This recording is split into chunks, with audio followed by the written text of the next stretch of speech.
الله أكبر الله أكبر. أشهد أن لا إله إلا الله.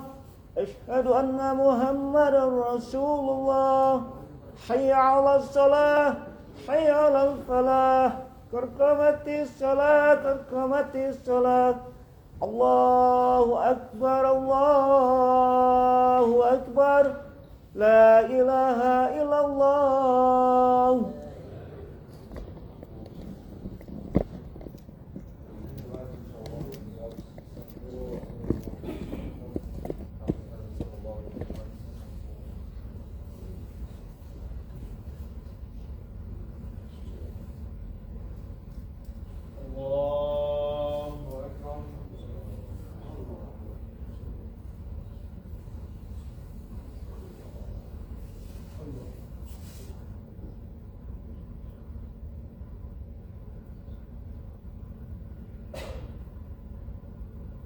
بسم الله الرحمن الرحيم.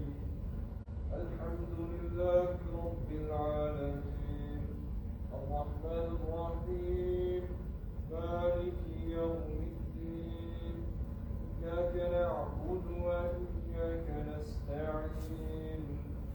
اهدنا الصراط المستقيم صراط الذين أنعمت عليهم غير المغضوب عليهم ولا الضالين.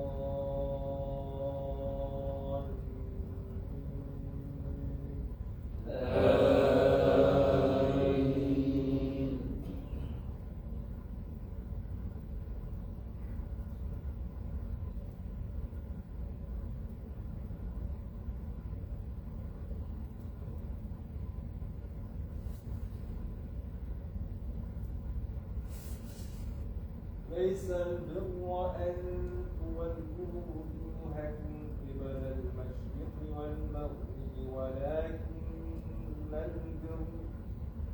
ولكن البر من آمن بالله واليوم الآخر والملائكة والكتاب والنبيين وآتى المال على حبه ذوي القربى واليتامى والمساكين وابن السبيل والسائلين وفي الرقاب وأقام الصلاة وآتى الزكاة والموفون بعهدهم إذا عاهدوا والصابرين في البأساء والضراء وحين البأس. أولئك الذين صدقوا وأولئك هم المتقون. يا أيها الذين آمنوا كتب عليكم القصاص في القتلى الحر بالحر والعبد بالعبد والأنثى بالأنثى. فمن عفي له من أخيه شيء فاتباع بالمعروف وأداء إليه بإحسان.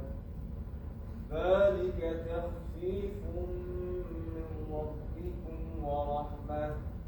فمن اعتدى بعد ذلك فله عذاب أليم.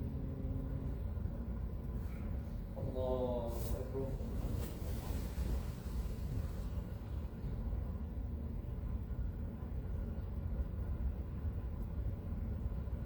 سمع الله لمن حمده.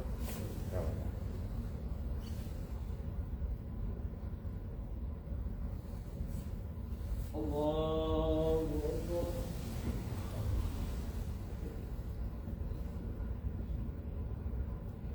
الله أكبر.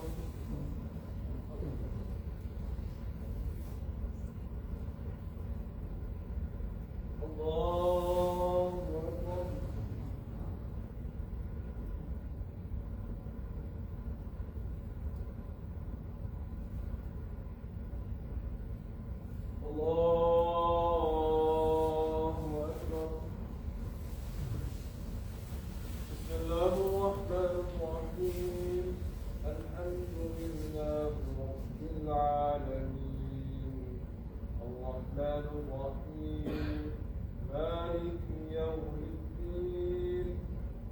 إياك نعبد وإياك نستعين اهدنا الصراط المستقيم صراط الذين أنعمت عليهم غير المغضوب عليهم ولا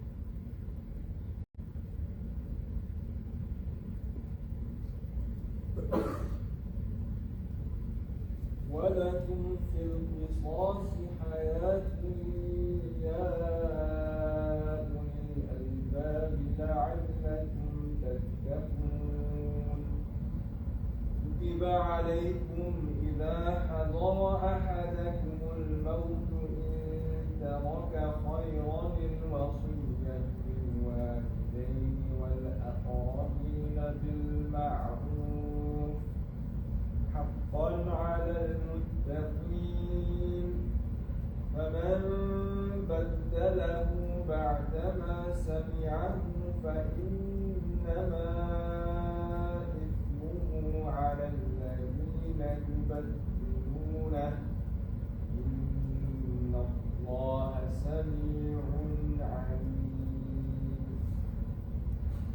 الله أكبر.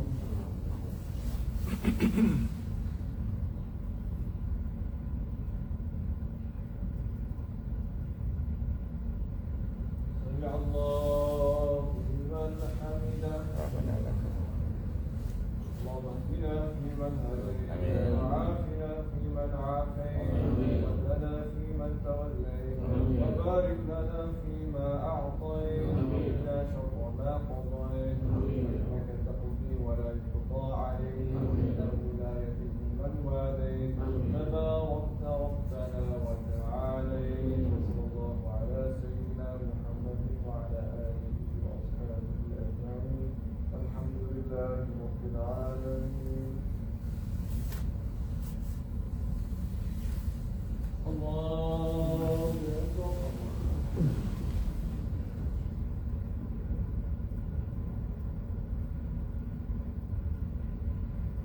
الله أكبر.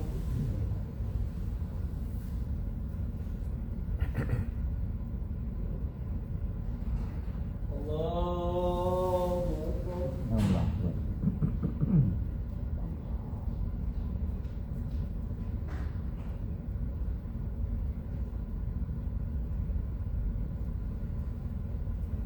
الله أكبر.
السلام عليكم ورحمة الله.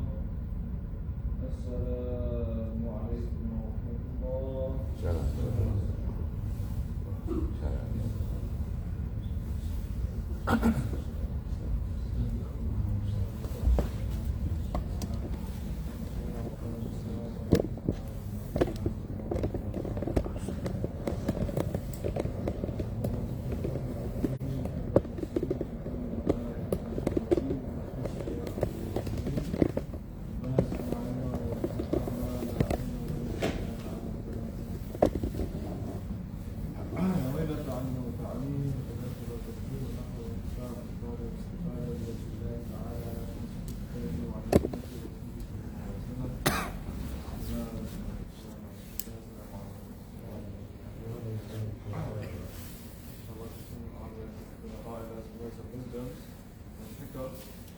again about our relationship with Allah in terms of what is our position with ourselves, our relationship with ourselves, and our relationship with Allah. How is our connection? How is our attitude with our connection? Should we be depending upon ourselves for everything, or should we be depending upon Allah? Here he says, what happens if you depend upon yourself? لا نهاية لمدامك إن أرجعت. There's no end to blame if you return to the self, because we're always prone to mistakes. We're not perfect. The idea of the human being is that there's always something that can be done better. And so there's always going to be something that needs to be worked on. And if we depend on the self, we're always going to be in that pitfall. Whereas he says, وَلَا تَفْرُغُ مَدَائِحُكَ إِنْ أَظْهَرَهُ جُودَهُ عَلَيْكَ. All the praise is never going to end if Allah shows His bounty upon us, meaning that Allah has chosen us, Allah has given us the opportunity for us to do good.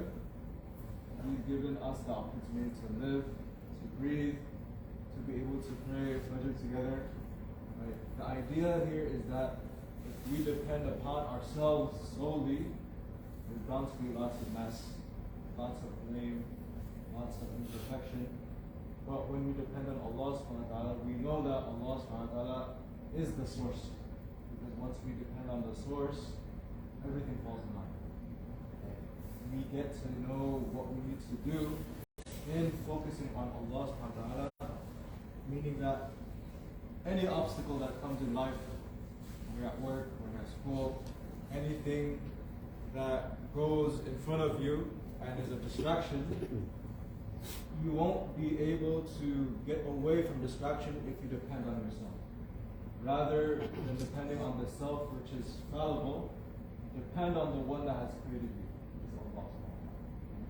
The idea here is when the place of success, the place of salvation, to protect yourself, from the obstacles in this world, from the advertisements of this world, is only through the attachment that you have with Allah subhanahu wa ta'ala, because He is the one that is the source and the refuge of all. And so we ask Allah subhanahu wa ta'ala to always be able to be connected with Allah and to always be dependent on Allah and not be dependent on ourselves. Right? That's the that's the kind of the truth is to be dependent on Allah and not yourself. Allah subhanahu wa ta'ala is the source of our creation and is the source of all our opportunities. We ask Allah subhanahu wa ta'ala to truly be dependent on Allah and not on ourselves. Sallallahu alaihi wa sallam wa ala alihi wa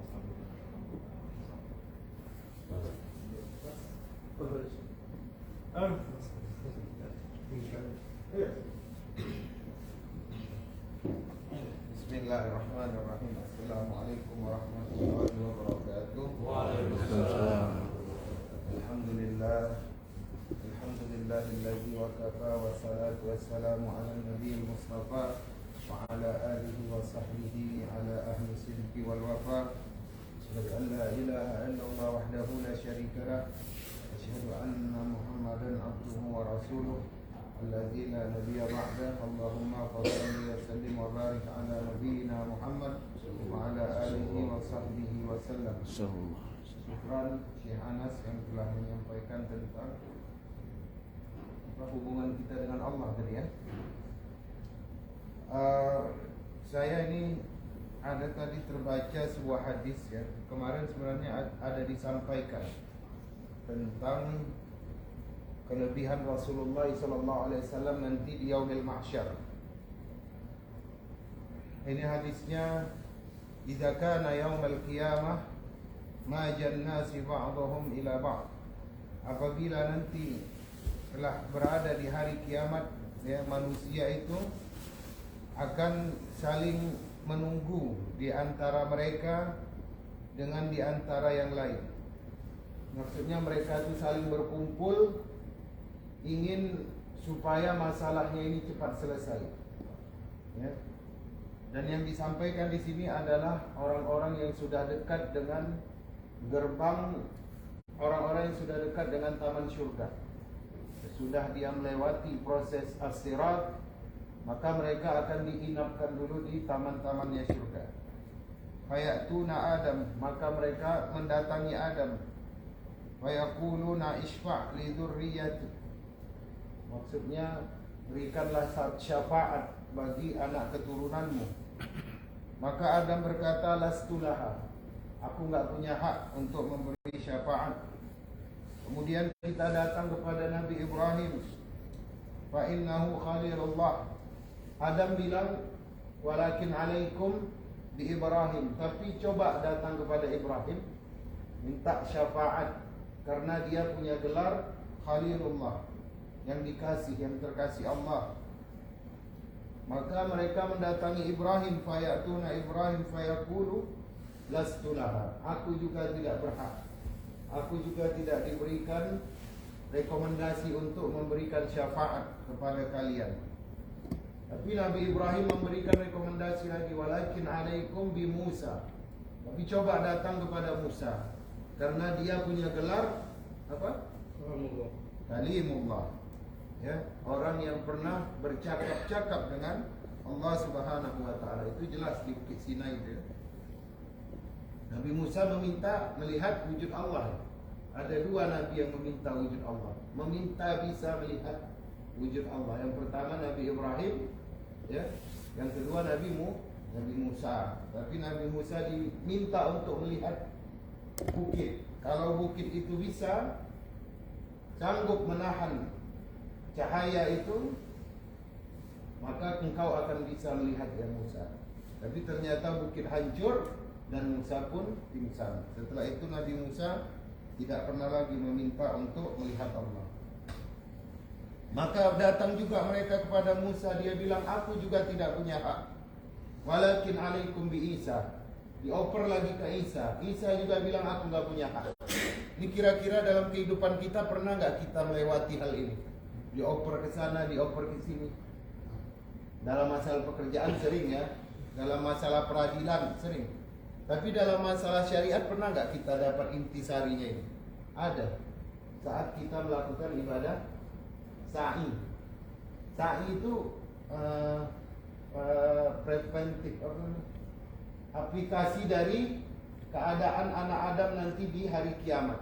Hari Nabi ini, kata Nabi Adam, aku gak bisa kasih syafaat. Pergi ke Ibrahim, dia gelarnya Khalilullah. Nabi Ibrahim pun yang sudah sangat mendapatkan naungan Allah juga gak bisa memberikan syafaat. Ini keadaan ini ketika Allah tunjukkan kita sa'i itu.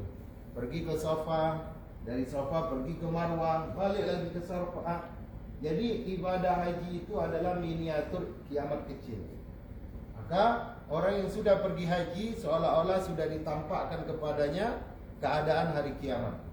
Yang belum pergi haji mudah-mudahan Allah segerakan ya. Amin ya Allah, amin amin. 23 ini. Amin. Ini yang angkat tangan orang kaya semua ya. Amin. Kok bisa gitu ya? Ya. Terus juga diingatkan melalui apa? Melalui ini. Tawaf. Tawaf itu apa?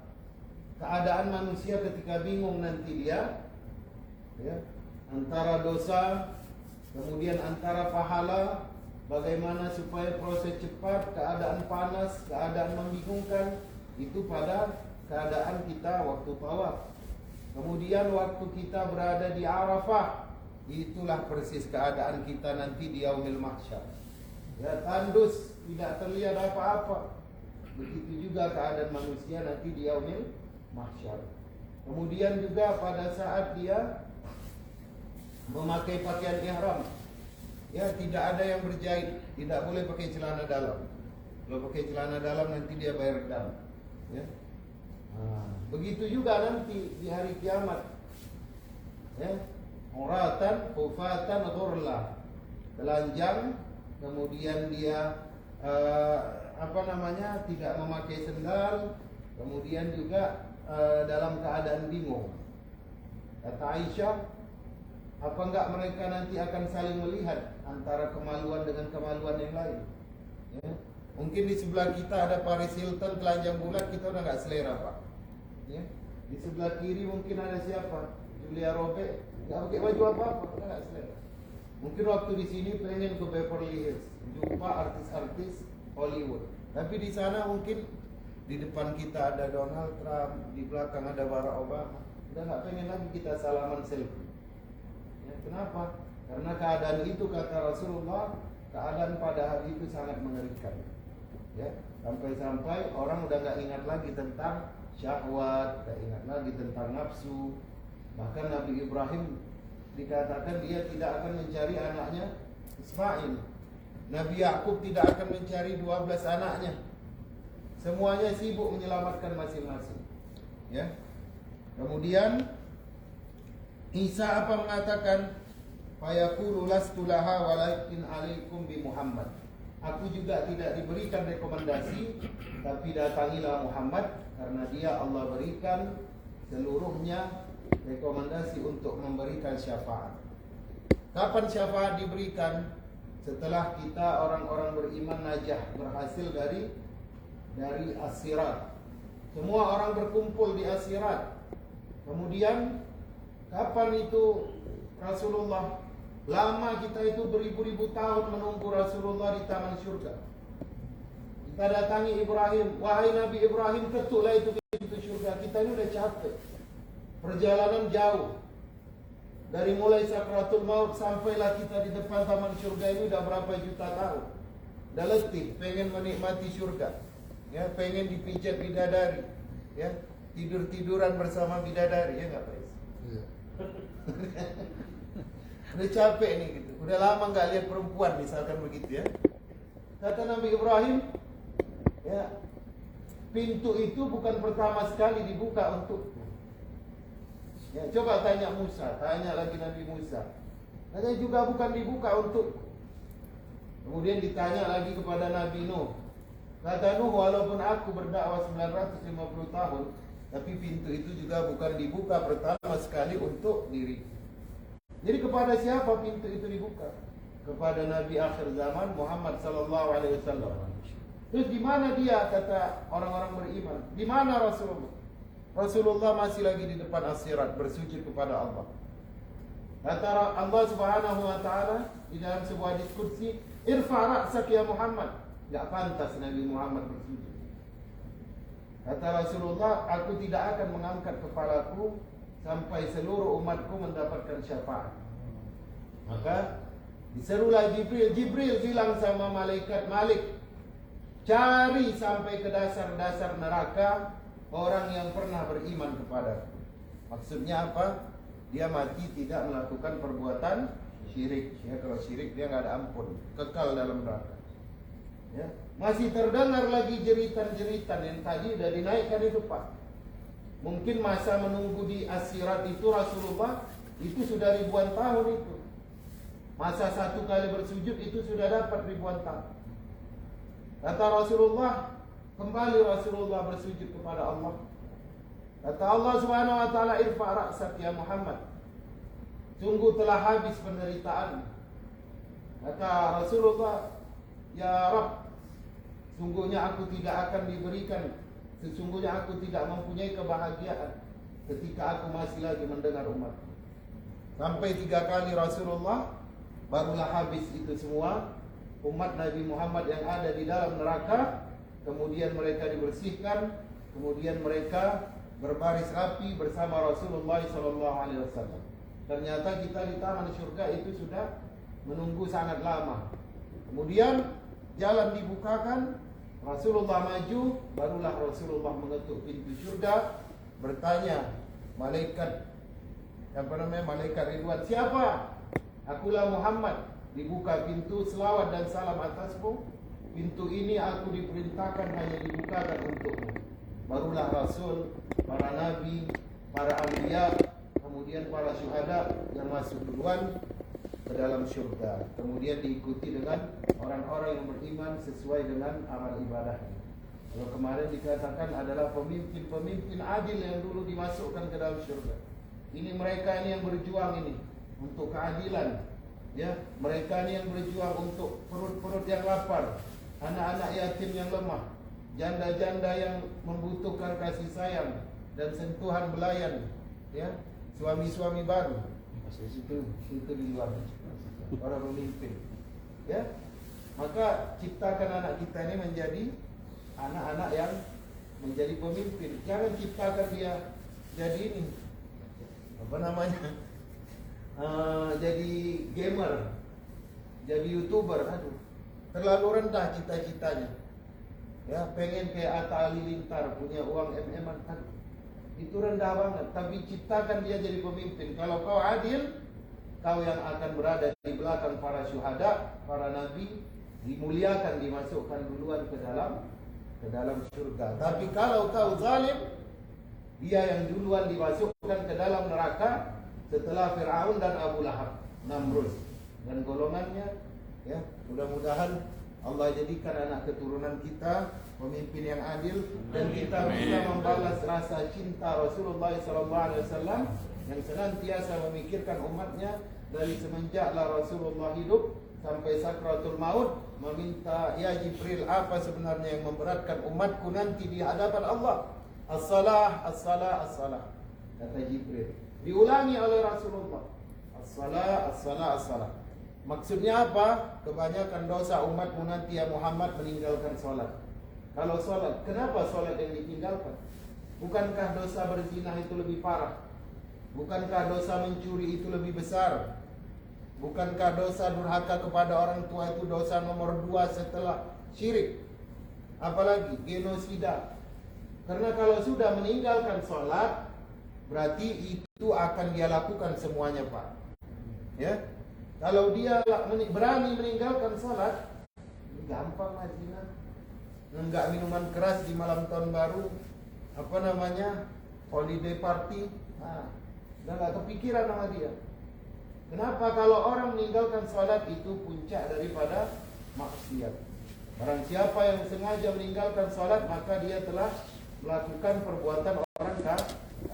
Jadi jagalah anak keturunan kita untuk melaksanakan ibadah sholat. Mudah-mudahan Allah berkahi anak keturunan kita, menjadikan kehidupannya seperti kehidupan ulama dan kematiannya kematian para syuhada. Dan dijadikanlah pula kita menjadi orang tua yang mendapatkan rahmat dan ridha dari Allah dalam mendidik anak-anak kita. Wabillahi taufiq wal hidayah. Wassalamualaikum warahmatullahi wabarakatuh.